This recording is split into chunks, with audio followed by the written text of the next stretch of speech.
Hello, everybody, and welcome to Kiwanis 101. My name is Karen Church, and for the next 40 minutes or so, I am going to be talking with you about Kiwanis. And as the name might imply, one target market for this workshop are those of you who may be new to Kiwanis, so looking to learn a little bit about the structure of clubs, what Kiwanis looks like outside of the clubs. But this workshop is also designed for people who perhaps have been in Kiwanis for a while now, but are looking to expand their involvement, maybe become an officer in their club or look to increase their involvement with their division or their district or their foundation or one of their SLP programs. We're going to talk about all of those different options. So there should be something for everybody in this workshop, but I want to say an especially warm welcome to those of you who are joining because you're new Kiwanians. It's great to have you on board. So let's start with a little bit of Kiwanis history. Kiwanis was formed in 1915 in Detroit, Michigan. And it didn't take long for Kiwanis to become Kiwanis International because just the following year in Hamilton, Ontario, the first club outside the United States was formed. One of my favorite years in Kiwanis history is 1987. Not only was that the year I graduated from high school, but that was the year that Kiwanis invited women to join.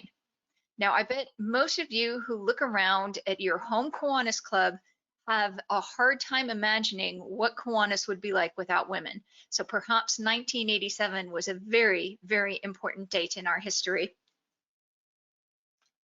Kiwanis is now in 80 different countries. And on this slide, we're sharing some of our motto and mission statement and our tagline with you. So serving the children of the world is the motto of Kiwanis International.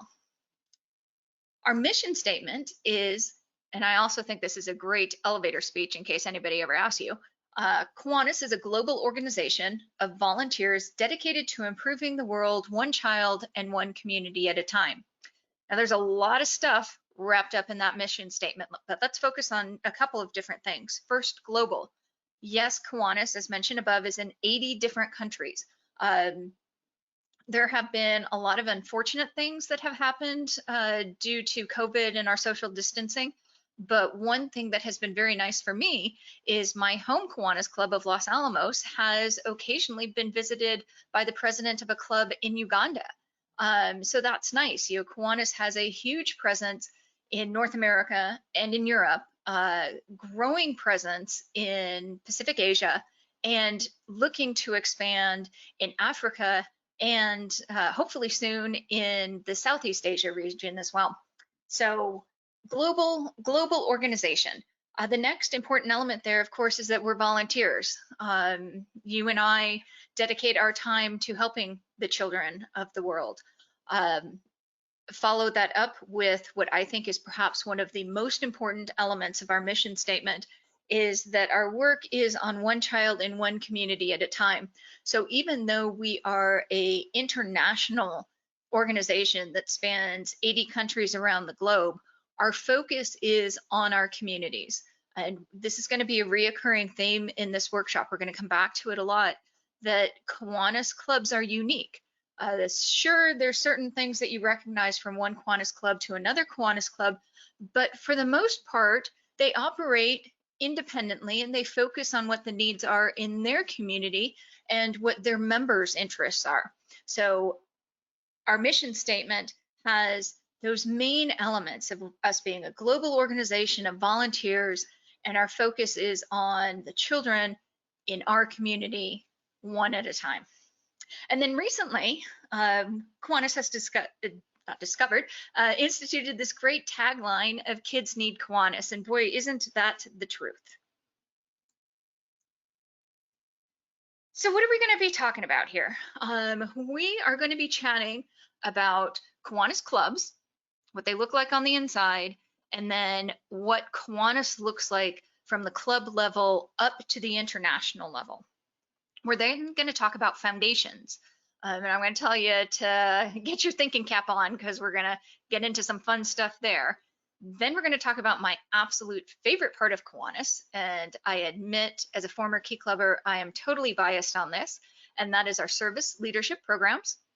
And then at the end, I've got some slides of our current Kiwanis leaders, so if you run into them at Safeway, you know what they look like. Let's start with the club and the club structure, and then what Kiwanis looks like above the clubs. At the club level, we have members, committees, the board of directors, and then other leadership positions. Without a doubt, the heart of any Kiwanis club is the member. You, me, we are the most important things in Kiwanis. We need to always remember that. Our members are our source of labor, our volunteers to do the work serving the children of the world. Frequently, they're a source of capital, financing our projects, financing our scholarships, financing our service. And our members are the source of our ideas and our talent. We talked about how Kiwanis, although it's a global organization, each Kiwanis club decides what its community interests are and what its community needs are. And so we rely on our members to do that assessment and to come up with the ideas to service those communities. This is also going to be a reoccurring theme over the next 30 some minutes that you're with me, is we rely on our members to become our future leaders.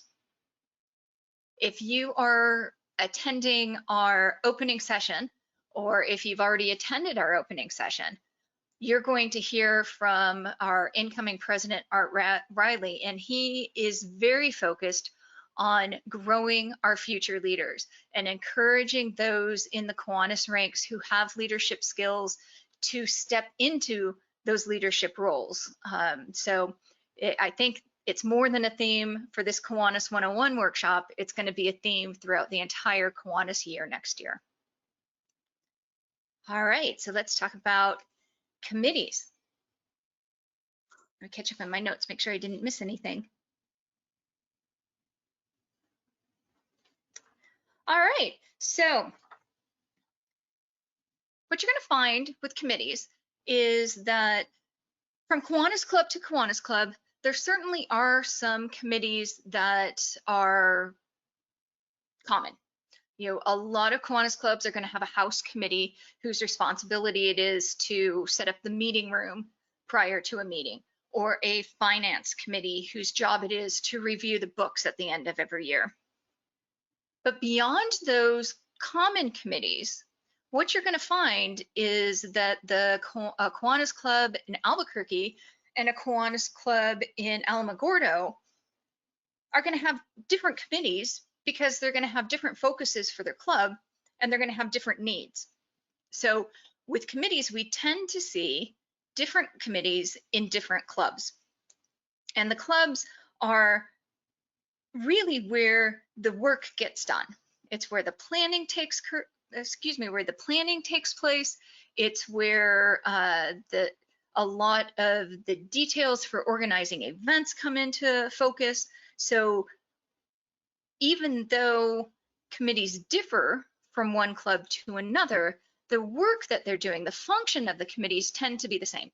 You tend to have a committee chair who oversees the committee, which is made up of various numbers of members. You know, some committees may be very large, some committees might only have a couple people, depending on the amount of work that they need to get done. And they usually have directives that they focus on, and usually work within those directives based on the people's interests and the project that they have to tackle. It's not uncommon for committees to have busy times of the year. You know, for example, if you have a committee whose focus is on scholarships, that committee might be very busy while they're putting the scholarship applications in place. And then they might be a little less busy until it's time to promote the scholarship applications. And then it's going to be all kinds of craziness come March and April where they're receiving all these applications and they have to get them all analyzed and ranked and decide who they're going to give their scholarships to. And it's like that for other committees too. Certainly, if you have a committee that is focused on a certain project that your Kiwanis Club does, as that project gets closer and closer, the work and time commitment with that committee increases.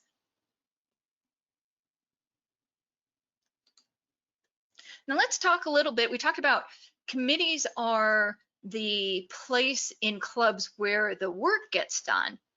The board of directors is like the boss of the club.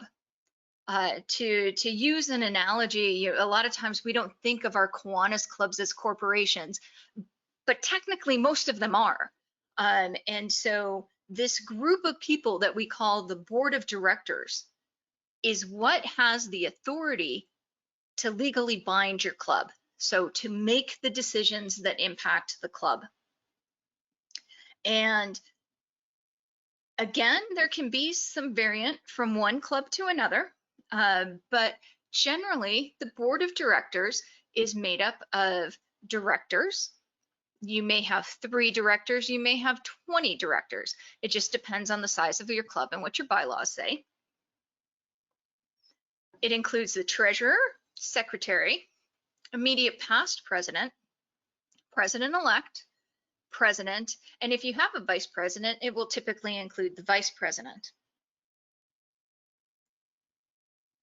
A lot of people might not understand the role, the very important role of the board of directors. Sometimes we think because the focus is usually on them, they're the ones that are standing up in the meeting, that the president is the one that has the authority to direct the business of a club, but that's not really the case. Legally, it's the board of directors that makes those decisions and the board of directors that binds the club.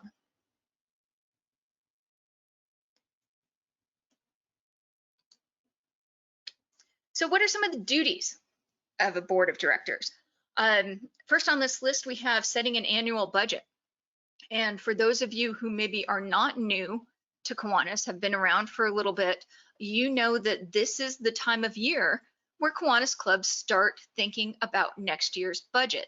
And that happens because Kiwanis doesn't run on a calendar year, it runs on a fiscal year that begins every October 1st. So by October 1st, each Kiwanis club needs to have their budget for the 2020-2021 fiscal year in place. And so that's why starting in August, and certainly as we move into September, that budgeting process really starts stepping up in your clubs. The board of directors is also the one, when you submitted your application to become a Kiwanian, it was the board of directors that approved it. And if there's ever a reason to remove members, it's the board of directors that's going to take charge of that too. Board of directors, of course, because of their role as kind of the governor of the club, they have a role in strategic planning. Now that might be parceled out in part to a committee or to a task force, but in the end, the goal of planning for the future of the club falls on the board of directors. Overall, the board has a responsibility to make sound decisions that benefit the club. The board of directors is also expected to support the committee work, whether that's acting in a liaison, having the committee chairs come in and report to the board of directors. There needs to be strong communication and strong support there between the board and the committee. All right, so let's talk about some leadership opportunities here. You've probably spotted them as we've gone along. Certainly every club is going to have their service projects and their fundraisers, and there are opportunities for members to get involved in leading those projects. Each of those projects has a coordinator. Each of those fundraisers has a coordinator. And so that's a nice way to kind of jump in. We always in Kiwanis like to include and invite people that have ideas for new service projects. If you have a pet project that you want to get underway, talk to your board of directors about it, volunteer to be the project leader. We also have leadership opportunities in Kiwanis for your committee chairs. If you're not familiar with the committees that your Kiwanis club has, talk to your sponsor in Kiwanian, talk to the club president or any of the officers, and try to learn a little bit more about what committee options there are and where you might be interested in perhaps moving on to a leadership role as a chair in one of those committees. Joining the board. A lot of times, the very first elected position that a Kiwanian will have is as a director on the board of directors. So there are those leadership opportunities there. And then, of course, becoming an officer in the club, whether that's treasurer, secretary, or president, there are absolutely those officer opportunities out there. I mentioned that there is going to be this continuing theme of focusing on leadership. Kiwanis is absolutely in need of leaders who are willing to step up. You know, one of the challenges that we have in any organization is encouraging people to step up into the leadership roles that we have available. A lot of people enjoy doing their own particular projects, but at the other levels that we're going to talk about in a second, we don't have people that are willing to step up. So when you've completed these and explored these leadership opportunities, consider stepping up to the next level. And so what is that next level? There is an entire world of Kiwanis beyond the club. I mentioned when I started out that one of the target markets, so to speak, of this Kiwanis 101 workshop are those of you who perhaps are not new Kiwanians. Maybe you've been in Kiwanis for a while, and this is your first opportunity to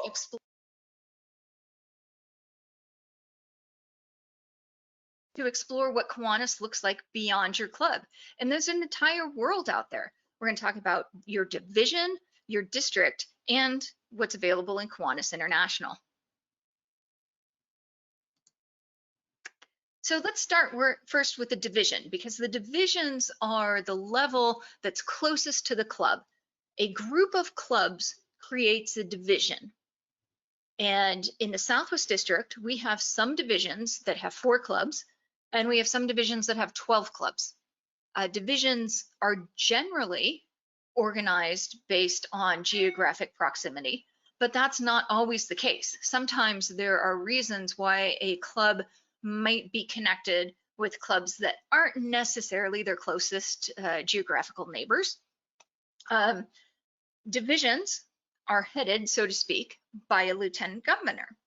The lieutenant governor is elected by the division, and the term of a lieutenant governor varies in the Southwest District between 1 and 2 years.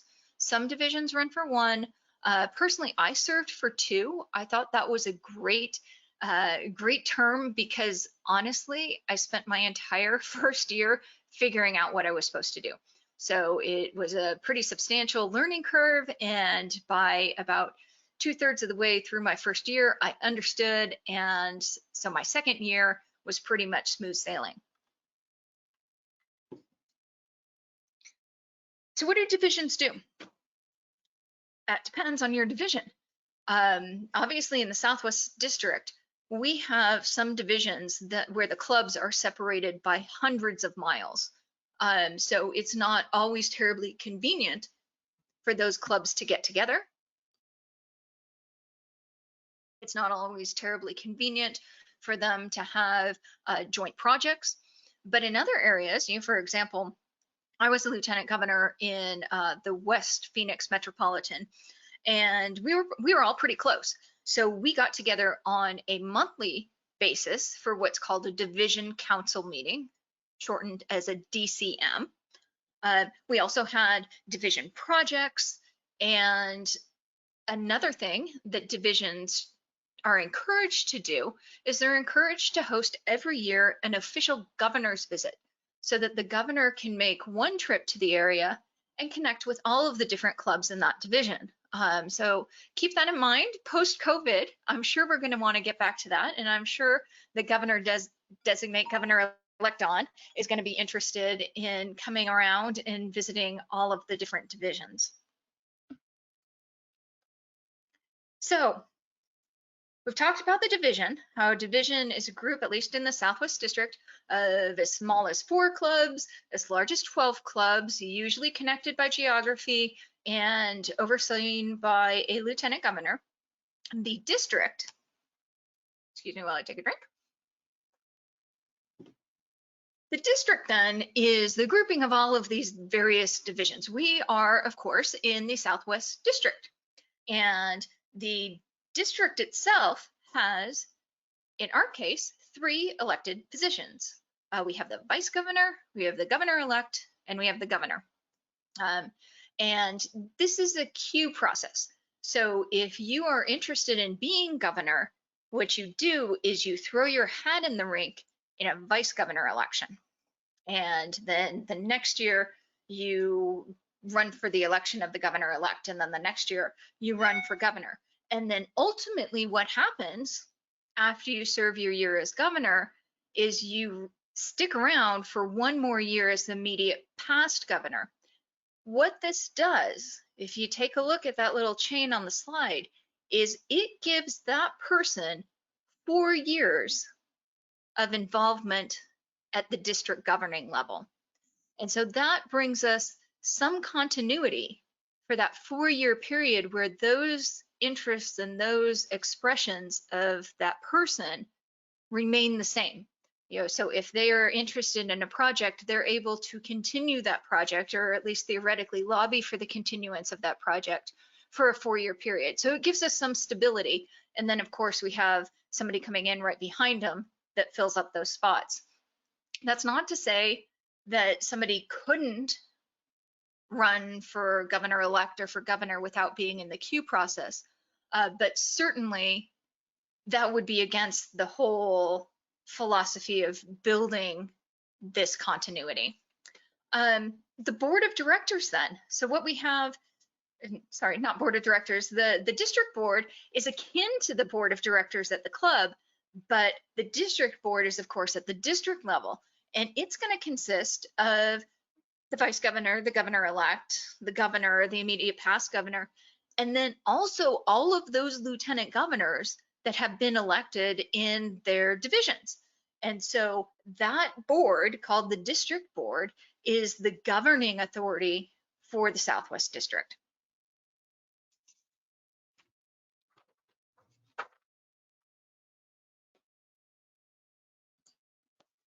All right, so we also have in the Southwest District appointed positions. And we actually have many more appointed positions than we have elected positions. And let's start with the most important, which is the Southwest District Executive Director, which is right now Ken Garley.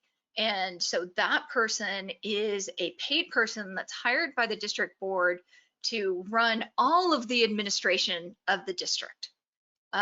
You then have SLP, we're going to talk in a little bit about our service leadership programs, SLP administrators. For example, I am your Southwest District Key Club administrator, which means I am the Kiwanian that is appointed to look after the district's concerns with Key Club operations in the Southwest District. I have counterpart James Phelps, who looks after CKI interests in the district, and we also have them, of course, at all of our different SLP levels that we'll discuss a little bit later in this program. We then have committees, both people that serve on committees and the chairs for those committees. If you have an opportunity, let's say if you're, and I should say this, if you are watching this video on Thursday and have the opportunity to sit in on Friday, that's when we have all of our district committee meetings. So we have the strategic planning, the finance committee, and those are welcome. You're welcome to come and sit in and listen to those committees having their discussions and doing their planning for the Southwest District. Here in the Southwest District, we have committees for everything from finance and investments to convention planning to youth protection. So serving on a district committee is another way to serve outside your club and to grow your leadership skills. All right, so let's move up. We had our club, we had our divisions, we had our district, and now we're at the Key Club International level. So this is the top level. And just like we explained at the club and at the district level, there are elected officers. And much like I explained with the governor process, the election of the international president is done through a queue system where if you are interested in one day serving as the Kiwanis International president, you throw your hat in at the vice president level. The following year, you are then on the ballot for the president-elect and then up to the president. And just like with the governor, your term, shouldn't say your term, but your service on the international board would then continue the year after your presidency as the immediate past president. And so again, the goal is just to get that continuity of ideas and of people so that it's not a jerk start each year trying to figure out the business of Kiwanis International. The Kiwanis International board also consists of trustees. Trustees are a position that they are generally assigned as counselors for districts or for operational aspects of Kiwanis. For example, they might be the counselor to Key Club International or the counselor to CKI International. If you are attending any of our general sessions on Saturday during this VCon, you're going to hear from Trustee Dick Olmstead, who was the Southwest District's trustee counselor for 2019-2020. You're also going to hear from Ron Smith, who is from the Southwest District, but he counsels other districts. So we have on the district board, we have, on the Kiwanis International board, you're going to have all of the people in the president queue. So vice president, president-elect, the president, the immediate past president, and those trustees. We also have something called the International Council, which consists of the international board, so those people that I just mentioned, plus all of the different governors. And so that's a way to bring in the district considerations, not just kind of secondhand through their trustee counselors, but also directly from the governors. So in addition to the elected and what I would say the volunteer side of Kiwanis International has paid employees. There are, at the time this presentation was put together, 15 different paid employees. And those employees do a number of different things required with running an international organization. I interact quite frequently with program support staff. And that's not just the Key Club director, but it's the youth protection people, it is the Kiwanis Youth Services people, the chartering people. There are a whole bunch of people on staff to support the programs of Key Club International. There, of course, are clerical and accounting. Most people don't know that when you pay dues to your club, and then your club sends those dues into Kiwanis International. So Kiwanis International is the organization that receives all that money, processes it, and then returns the district dues back to the district office. We then also at Kiwanis International, and I should say, for those who don't know, Kiwanis International is headquartered in Indianapolis, Indiana. So you'll often hear us refer to Indianapolis. They have people whose job it is to help with training of officers, working with governors, what I would call support people, in addition to the member support people. I got locked out of my email account. How do I get back in? I can't access Portabuzz. What do I need to do? So there's a whole bunch of people there that are involved with supporting the district operations and supporting us as members. All right, so we are going to move on to talking about foundations. And this is where I say buckle up, because we're going to get into some technical stuff. We're going to very briefly jump into some tax issues. And then I'm going to very quickly, hopefully, pull you guys back out. So it is important to know that foundations exist at the club level, the district level, and the international level. So let's talk about them. Club foundations. Club foundations are a separate legal entity. Having said that, not all of your clubs will have one. It's not required. It's not something that when you form a Kiwanis club, you're required to form a foundation. That's not how it works. But the reason why they exist, the reason why some clubs have formed them, is because Kiwanis clubs themselves are recognized as a 501c4. So they're a tax exempt organization, meaning a Kiwanis club isn't going to pay taxes, but they are not a 501c3. And I'm not going to go into all of the details and the determination of why one gets a 4 rating and one gets a 3 rating, but the difference is you cannot, as a taxpayer, make a donation to a C4 and write it off, but you can to a C3. So a lot of clubs will form a foundation because it provides them some benefit because of the 501c3 status. So they're able to go connect with perhaps corporate partners who require a 501c3, or they solicit community donations and they want to be able to say that they're tax deductible. So that's how clubs get into the foundation business. And there's 2 ways that clubs in the Southwest District have obtained their 501c3 status. One way is for them to file on their own. So the club foundation is formed as a corporation, and that corporation files paperwork with the Internal Revenue Service to get its own 501c3 status.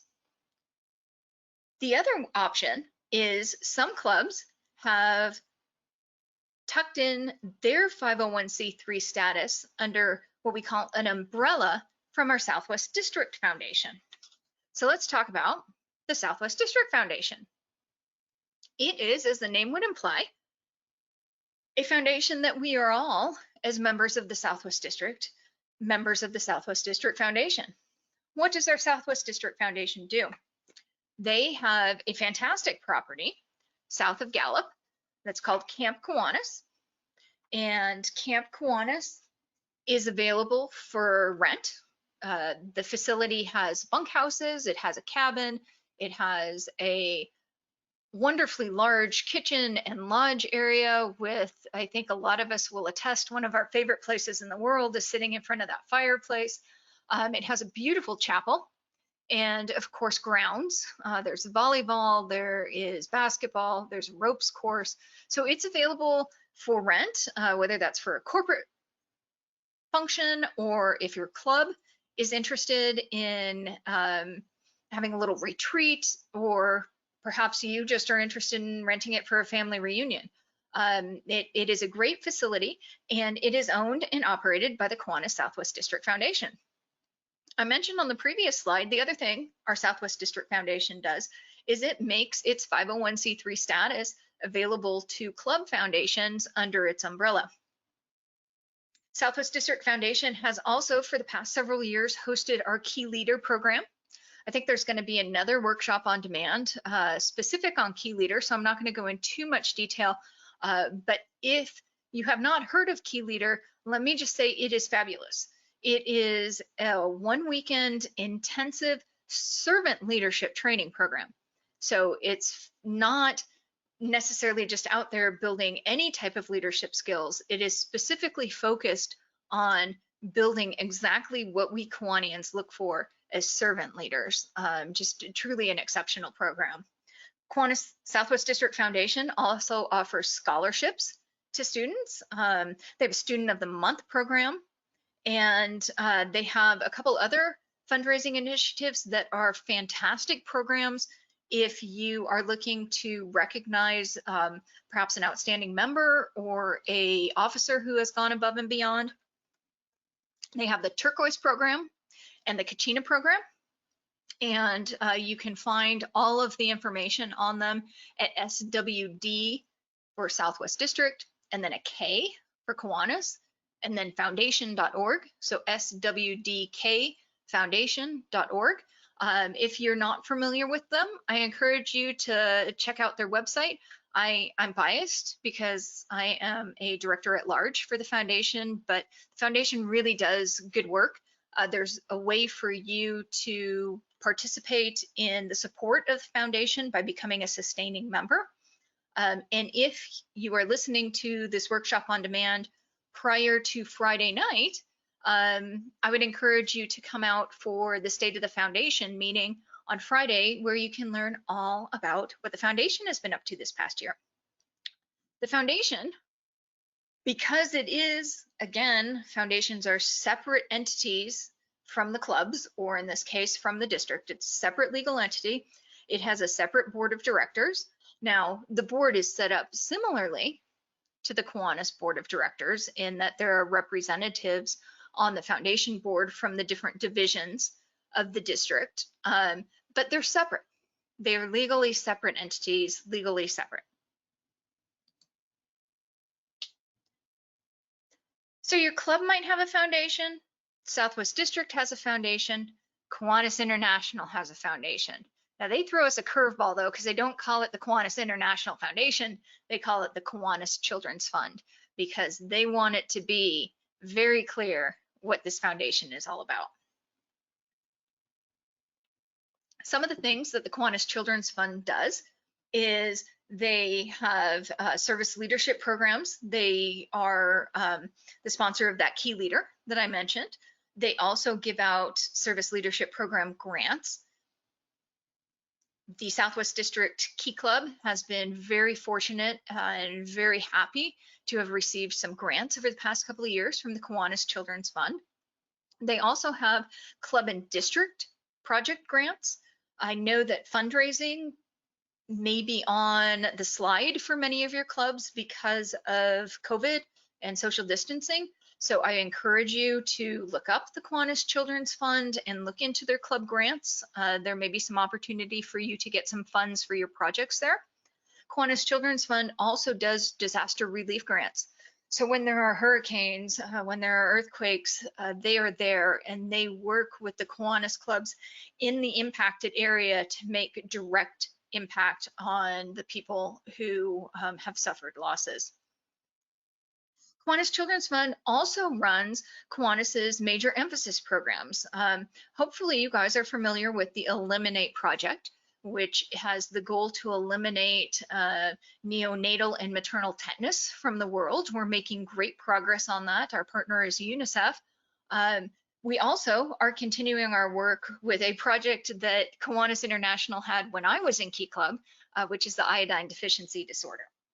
So Kiwanis Children's Fund carries on the charitable work of Kiwanis International. All right, now on to my favorite part of the conversation, and that is about service leadership programs. So we talked about ways that you can get involved in your club, and we talked about what Kiwanis looks like above your club and perhaps some opportunities for leadership roles there.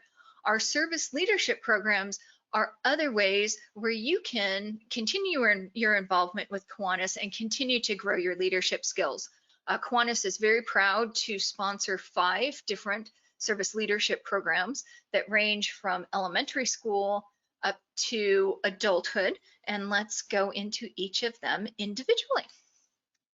Okay, kids, let me pause and say, if you're watching this video on demand before Saturday, I'm going to encourage all of you to come out to the Kiwanis Family Lunch, where there will be not only a more detailed introduction to these different Kiwanis service leadership programs, but you're actually going to hear from people that are in those programs. So K-Kids is for elementary school kids, and they have the objectives of providing opportunities for working together in service to school and community, developing leadership potential. Yes, even in 3rd grade, we can develop leaders, and fostering strong moral character and developing loyalty to school, community, and nation. And actually, if I'm honest with you, those are the objectives of most of our service leadership programs. Builders Club. Builders Club is for middle school age students. Their mission is they are an international student-led organization providing members with opportunities to perform service, build character, and develop leadership. My personal favorite, and I admit wholeheartedly that I am biased, having been in Key Club. Key Club is for high school students, and Key Club is the oldest and largest, despite that typo, service organization for high school students. You know, I don't have the facts in front of me, although I'm sure any of the students floating around VCon this weekend could tell you when Key Club was founded in Sacramento, but it's been around for a long time. It's been around long enough that at its formation, having been a girl, I would not have been able to join. But now, of course, Key Club prides itself on its inclusiveness, as does Kiwanis International. At the college level, we have Circle K International, of course, not to be confused with the gas station on the corner. It is also more easily known as CKI. Southwest District, we are honored to have CKI clubs at ASU, Eastern New Mexico, Grand Canyon University, Northern Arizona, Ottawa University, which is in Surprise, Arizona, University of Arizona, UNM, and Western New Mexico. We have a very active, incredibly wonderful CKI program. Now I'm going to talk about our SLP program that doesn't always get the attention that it deserves, because Action Club is the only, let me stress that, the only community service club for adults with disabilities. It is the youngest of our service leadership programs, but it allows its club members to develop initiative and leadership skills while they're serving their community, and more importantly, while they're out there integrating as part of society.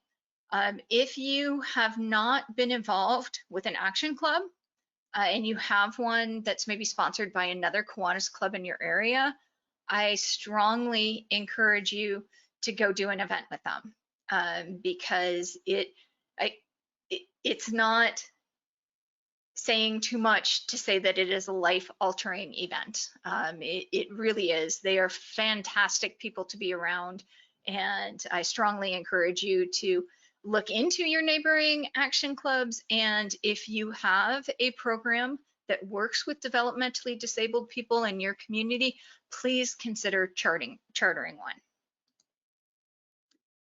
All right, wow, so we've gone through a lot of different stuff. So for the next couple of slides, we're just gonna take it down a notch, and we're gonna meet some of our current leaders at the district and international level. So let's start with the current 2019-2020 Southwest District Governor, Harry Shapiro. If you are listening to this workshop on demand on Thursday or Friday, you're going to see a lot of Harry on Saturday because this is his district convention. He'll be in opening session and he'll be in closing session. Harry is a member of the Kiwanis Club of Glendale and the Kiwanis Club of Westgate, which is also in Glendale, Arizona. Donald, aka Don Townsend, is our Southwest District Governor-elect. So as we talked about earlier, that means that he started the queue process a year ago.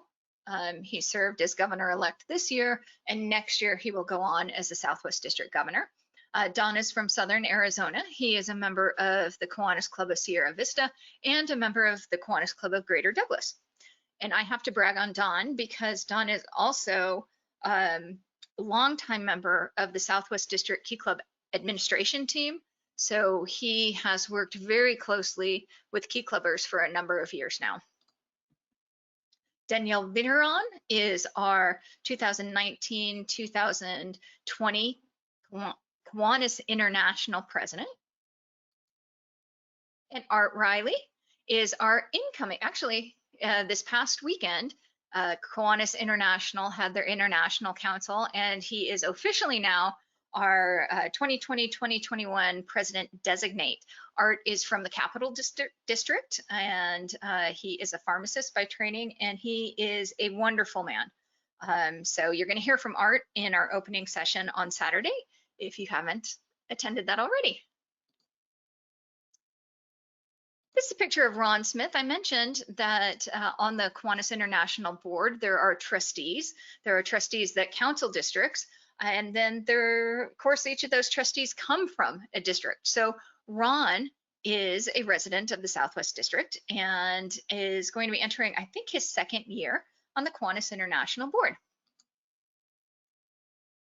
So that is all I have for you today. I hope that my mission of creating something for everybody, whether that is introducing new Kiwanians to what Kiwanis looks like, or if that's presenting those of you who have been Kiwanians for a little bit longer with new opportunities and new ways to get involved, I hope that goal was met. I will say that if you have any questions about this presentation, I want to invite you to the Saturday afternoon live question and answer workshops, where there will be a board. This workshop, Kiwanis 101 workshop, is probably best suited for what we're calling our alphabet soup Q&A, where we're going to have a whole bunch of different district leaders available to answer any of your questions that have arisen from this workshop or any other workshops that you're listening to this weekend.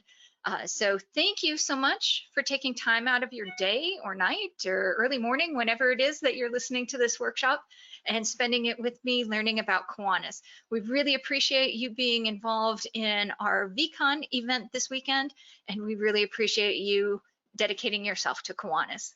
Thank you.